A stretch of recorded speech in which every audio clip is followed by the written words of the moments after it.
Had to put God in my life, she be gone in the blink of an eye. Wishing that Brody could come to the phone right now, be forgetting that he ain't alive. Fighting my demons and finding my purpose in life through the rough, still a diamond to shine. Handle your business, I'm standing on mine. What's up, Bully World? Take my ski mask down. How y'all feeling, Bully World? How y'all feeling, man? Got another video here for y'all, man. Shaq with Sky High Kennels. We being real consistent with these videos, man. We just gonna keep dropping and keep dropping, man. Gotta make up for that, the time lost with all this snow. Took away from dropping videos or whatnot. But we out here, man. Come on. Leave that snow alone. They won't find any patch of snow. But like I said in the previous video, man, we definitely think she took at this point. Gelato, leave it alone. Come on. So at this point, we definitely think she took, man. So this gonna be a great litter to drop right here, man. It's gonna be a great litter. So she be due. Come on, where you at, Huey? Her litter, she should be due to come to drop this litter by the end of March. Let me double check, but I believe it's like end of March, first week of April. So, but yeah. That's what we working with, man. We gonna have some nice bulls coming out of this litter. Come on. But like I said, this all brings me to the topic of what is your vision? What is your vision, man? Are you just want to produce? You just want to be able to say you produced a lot of puppies and produced a lot of good dogs, or are you trying to make your own bloodline? What you doing? You trying to put your own stamp on the game? Come on, this way. This way. You trying to put your own stamp on the game? Is you breeding for functionality? You know, do you want to be known for one of the best dog kennels? Do you want to breed for type? You know, well, I don't know. You want to breed for color? What's your goal? Breed for type? Breed for color? Are you breeding for structure? What's your goal?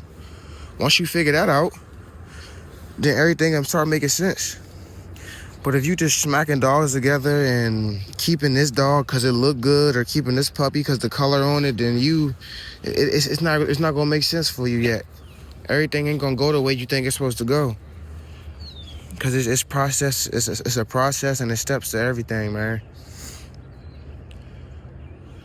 Like, shout out to my boy Jay, top tier bullies, man. Hold on. Gelato, what'd I say? Like, shout out to my boy Jay from Top Tier Bullies, man. He had a good valid point in the video, man. He made some great points, especially the point of he didn't, you know what I'm saying? We didn't see some ugly dogs be some real great producers, man. And we didn't see some top-notch dogs not be able to produce nothing. So you gotta understand your bloodline. You gotta understand your pedigree. You gotta put two dogs that belong together. You can't just smack a dog together because you think they both look good. They pedigrees ain't a match. Trust me, ain't nothing that you could do that somebody in this bully game hasn't already attempted or tried, man. So if you go do your research and you go look out there, you'll find your answer.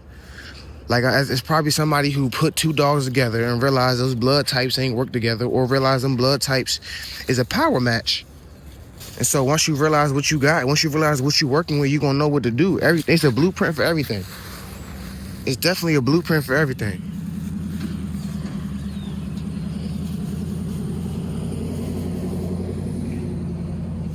Like I said, y'all, it's a blueprint to everything, man. It's a process to everything. You gotta find out what worked for you. Put your stamp on it. Come on. This way. Leave it. Put your stamp on it. Gelato, let's go.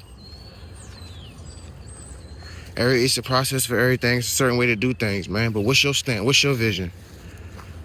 What's your goal? What do you want to create? Too many breeders not breeding with purpose, to the point where they just making anything and keeping it, or making anything to get $1 and selling it to these people out here. And that's the thing. That's one thing that really rubs me the wrong way, bro. That make me feel some type of way. It's because you You not doing your research. You not doing your wholesome job as a breeder. My bad. I'm about to scoop this up. Doing research, man. You just breeding anything, put anything together, and then you giving them dogs to them. You giving the dog to these people, selling the dog to these people just for their bread. They build a bond. They build a bond with this dog, and they got the dog for their kids and whatnot. And this way. And now all of a sudden, that dog ain't make it past his second birthday, or they spend more time at the vet with the dog than they do playing with the dog and having fun. And all that's on you. Then they'll try to turn that around and put that on the dog, the new dog owner. Knowing the new dog owner was new. All they wanted was a pet for real, so you finessed them. I'm like, if you got to finesse somebody to sell a puppy, you wrong. You dead wrong. I said, because it's just like any other game, bro. I'm saying, it's like just like the streets. The product will sell itself, I'm telling you. If you do the research and you chasing a certain look for a dog, then you go do your research and look for that dog and then breed to that dog. Like I told bro, I'm not paying no stud fee to a dog unless I know I can look and see 10 litters and out of every litter you have some fire dogs, bro. But if out of 10 litters it's only one dog that people talk about. It's only one or two dogs that people talk about, studs that people talk about. What are we really talking about? That's not a producer. If you got 10, out of 10 litters, this is just an example, mind you. I said, but if you had 10 litters, you had 10 litters on the ground, and two out of those two puppies out of those 10 litters became well-known studs. Yeah, maybe off of the name of the owner, but at the end of the day, in this bully world, people gonna see a nice dog and they gonna give that dog respect. But you gotta go about it the right way. You can't jump out here in this game with a nice dog and start throwing Photoshop on it. Start taking certain angles, only show certain angles, only pop out to certain shows, only let certain people see your dog. Like, it's not gonna work. If you listen, we making dogs for the world to see. I'm gonna put it like that. We trying to make dogs for the world to see. Walk in any room, walk in any office, any vet, any grocery store, any Tractor Supply, and you gonna get them wows. What kind of dog is that? You understand me? Your dog should scream American Bully, bro. People, you don't understand, but people are still not very familiar with the breed. Don't assume everybody knows what an American Bully is, man. People are just assuming you got a pit bull or whatnot, or you got the swole pit bull or whatever the case is. People not really familiar, man. So you gotta do your due diligence to correct them and give them the correct information. I say, because you can't out here, if you can't walk the walk, meaning you can't step outside with an American Bully that look like an American Bully, that move like an American Bully, then you can't talk the talk as a breeder. You can't talk like you produce this badass dog and produce these fire litters. And if you can't show it, man, put your money where your mouth is. The proof is in the pudding. It's just like the NFL Combine, man. We're not drafting players off of what they say they can do. They got to show us. You know what I'm saying? We got to look at that college highlight tape. You understand me? Got to look at that highlight tape, shorty. Can't just say what you gonna do. Hey, that's a lot of people do. They say they gonna do something and never do it. You know what I'm saying? I see my boy L, look. They hit his boy with a sick dog, man. That's wrong. Wrong. You knew that dog was sick, bro. Got buddies spending $500 on pills. Come on, man. That's wrong, bro. And this man trying to jump in the game the right way. And you going, that's what I'm saying. Come on, Kobe. It goes to show, man. People don't care about what they got going on. Let's go. But one thing in this book, like I said, you don't want no dirt on your name, bro. That'll ruin everything for you. Let's go. Come on. That'll ruin everything for you, bro. Let's go, boy. You don't want no dirt on your name, man. What you breeding for? We breeding for bulls for the world to see, man. We don't need to hide these dogs, man. You gotta make a dog that make you want to wake up and pop out with him. If you got a dog and your dog want to keep you in the crib, you don't got no motivation when you wake up and look at your dog like this. I got to let people see him. I got to get this boy out there. I got to get this girl out there. You doing something wrong, man. Doing something wrong. Every litter should be better, man. Your next litter should be your best litter every time. Your next litter should be your best litter, and you got to be, like I said again, be grateful. Cause I didn't see people spend $5,000 on a dog when a female strike out. She don't take. Come on, man. I was telling my boy, I said, what they not gonna tell you is, you're not gonna know if you don't do your research. Did her mom have a problem with taking? Is there other females at the litter that had a problem with taking? You never know, man. Was it the stud? You gotta figure it out. Sometimes it don't be none of that. Sometimes it just be you. You know? But some people can't take criticism. So you can't tell people nothing about themselves. They'll blame the dog before they blame themselves. You gotta check everything out, man. Come on. At the end of the day, you can't even blame the dog if you can't hit that person up you got that dog from and ask questions. That's your fault. Let's go, boy. Come on.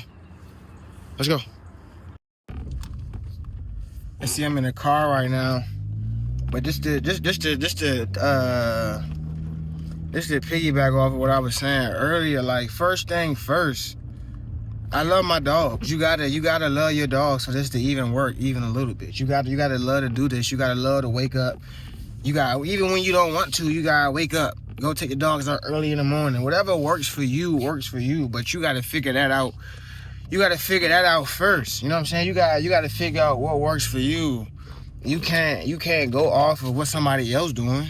Go off of somebody else's kennel, because it's all situational. It's all situational. Not everybody got a backyard. Not everybody got a townhouse. Not everybody own their house. Not everybody got a garage. So you got to figure out what worked for you. Because your setup, you could be in an apartment. Your setup be 10 times better than somebody's setup who got a house. It's all about knowing what you're doing. It's all about having the experience. It's all about making the connections and building the connections. But like I said, love your dogs first. But before anything, bro, this is still a business. You cannot forget, this is still a business.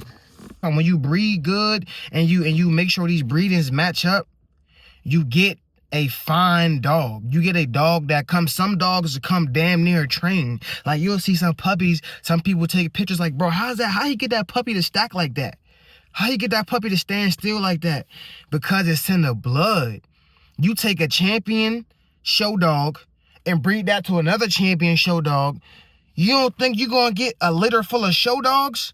Like, you know, so it got to make sense. But just because this dog look good from these pictures, that, excuse what I'm about to say, but that dog could be the goofiest dog in the world. The dog could be the dumbest dog in the world. A dog could run into walls, you know what I'm saying, drooling everywhere, peeing in the house. You would never know. But you just want that type of dog because of what it looked like. Nah, man. DNA is real. DNA is real. DNA is a real thing. So I can't explain to you or tell you how many times people have hit me over the years. People ask me, how can I get my dogs to look like your dogs? Or what do you feed your dogs to get them to look like that? And all I can tell them is it's DNA. I could give you a good diet, but it's in the DNA. I don't want to be the one to tell you, but you might gotta go get another dog. But that's what happens when you go cheap. Or when you trying to save some bread, save some money on, but you really want a top high quality dog, but don't want to pay for that top high quality dog. It's very slim chances out there where you spend a low dollar amount and get a dog that's worth twice as much as that. That rarely ever happens, man. And if you do get a deal like that, you're probably getting it from your boy or somebody you know, which is why I said you gotta make the connections. You got to make the connections. If you made it this far in the video, man, drop a like, drop a comment, subscribe. We on the road to 2K subscribers, man. We gonna keep pushing, keep dropping these videos, be more consistent. Like I said, HUBLOT and GELATO litter is on the way, man. So stay tuned for that. I appreciate y'all. See, Bully World, this what y'all don't see, man. This, you know what I'm saying? Y'all only see what we allow y'all to see, but this what y'all don't see. These bulls, they don't be in the cage, man. He be in the cage when we at work. Other than that, they do what they need to do. He out here chilling, handling business, man. As y'all know, Kobe I just gotta make sure he don't be trying to hump. Look, right on. Hey, relax, boy. But yeah, I got the folks out. 2 boys out. Obviously, I ain't gonna have Gelato out with them because she pregnant, so they be jumping her and all that. But yeah, man. Look, I'm in here. Look, blueberry bacon. I'm in here cooking breakfast. I got a turkey bacon going on. Got the eggs whipped up. I'm in here cooking breakfast while the bulls out there doing their thing, man. The bulls. What y'all doing, man? What y'all doing? What you doing? What you doing, boy? Come on, man. You gotta let the bulls get used to everybody. If your bulls can't play around and they can't lay down afterwards, go about their own separate ways, you got some work to do. Relax. But you also gotta know your bull. You gotta know how your bull act. Like I said, you know, I be on Kobe. I know Kobe. Kobe ain't never gonna attack one of them. He ain't never gonna be on too rough with him. Kobe, he a dog. He'll let them beat him up before he do something to them. But he'll try to hump. So that's why I gotta be on Kobe. Relax. And HUBLOT, Kobe, hey, stop. And HUBLOT always gonna be in puppy mode, bro. No matter how old HUBLOT is, he'll be 7 years old, still acting like a puppy. Look at this big boy. This boy got Ray Lewis shoulders, don't he? Look at Kobe slob on him. Ew. Stop. But this boy Hubie, 3 years old, man. 3 years old, still act like he 3 months. I love it though. You gotta have a puppy or gotta have a dog with that drive, man. Look, he always got that drive. Look, some dogs can't even play for this long, man. I'm telling you, some dogs can't. They be and need water right after them. They'll just go lay down and then get back to it in 5 minutes. I told y'all they just gonna lay down. Kobe, don't get up now. I told y'all they just gonna lay down and then get back to it.